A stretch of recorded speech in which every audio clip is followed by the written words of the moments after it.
openly, but we later admitted, yeah, so Paul's written a good one there. For years, fans and critics alike have speculated about the unspoken chapters in the life of Paul McCartney, the legendary Beatles bassist and songwriter.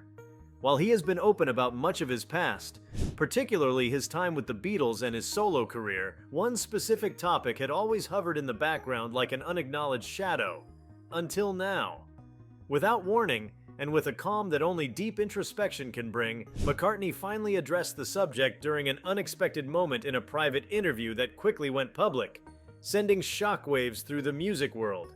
It was a revelation that had been long awaited but never truly anticipated, and the implications have rippled through the industry and among generations of fans who thought they had already heard every story worth telling.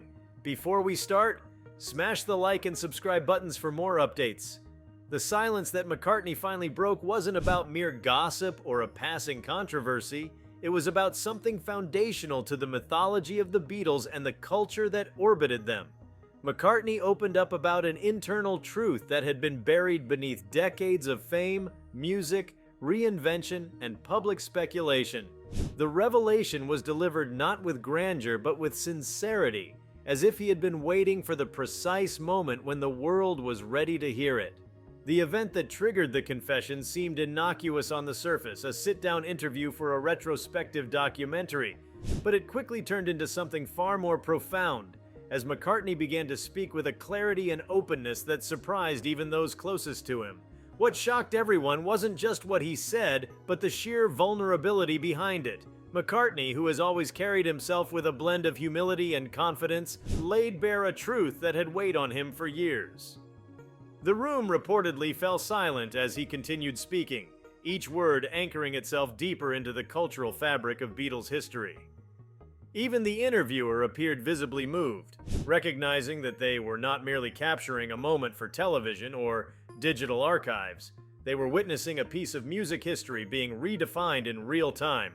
McCartney's expression remained steady, but there was an unmistakable weight in his voice, a depth suggesting that this moment had lived within him for a long time. The revelation itself didn't revolve around scandal, rivalry, or fame, but something more intimate and complex. Regret. Not regret in the sense of personal failure or public misstep, but a profound, long-held remorse tied to his relationship with John Lennon and the emotional fracture that never quite healed after the Beatles disbanded. He spoke of the moments not taken, of words left unsaid, and of choices that, while logical at the time, left him with a silence that haunted him through decades of creative evolution. This wasn't about rewriting history, but finally acknowledging the emotional truth beneath the headlines, the songs, and the smiles captured in thousands of photographs.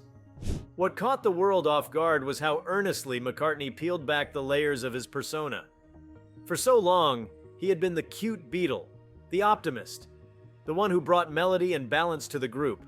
Yet here he was, confronting his own complexities with disarming candor.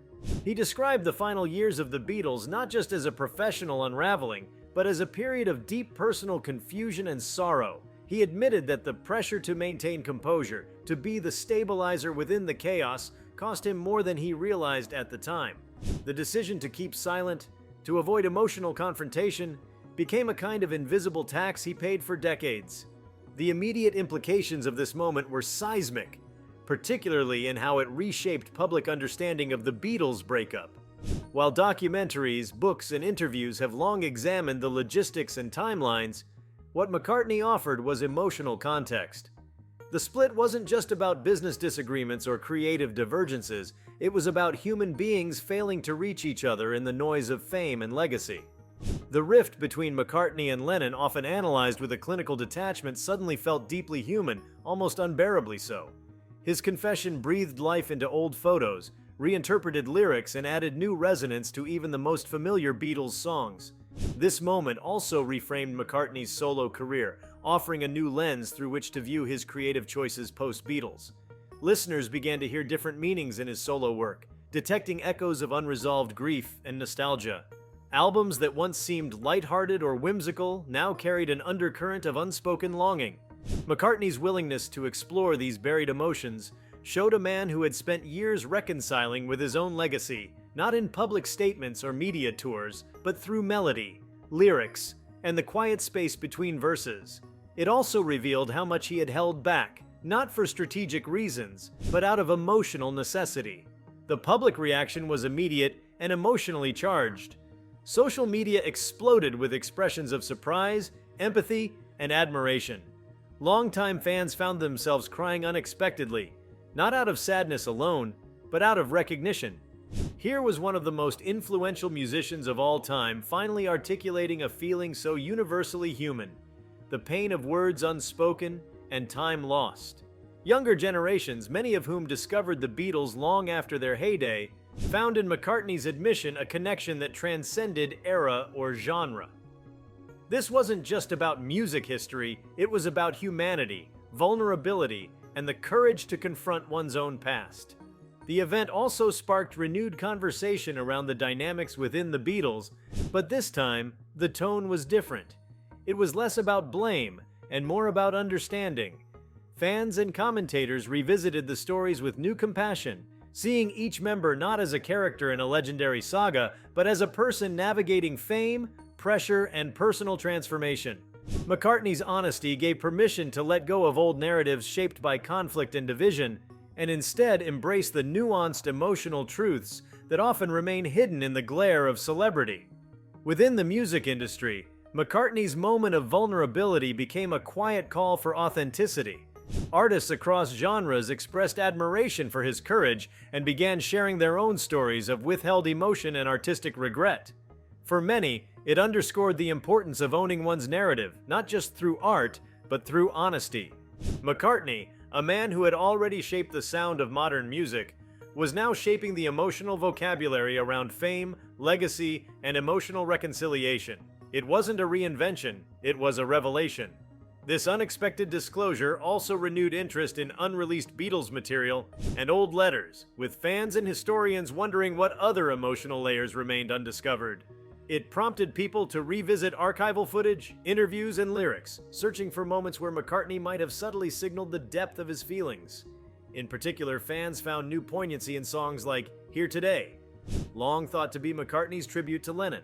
Now, it seemed less like a tribute and more like a confession, a musical letter finally finished.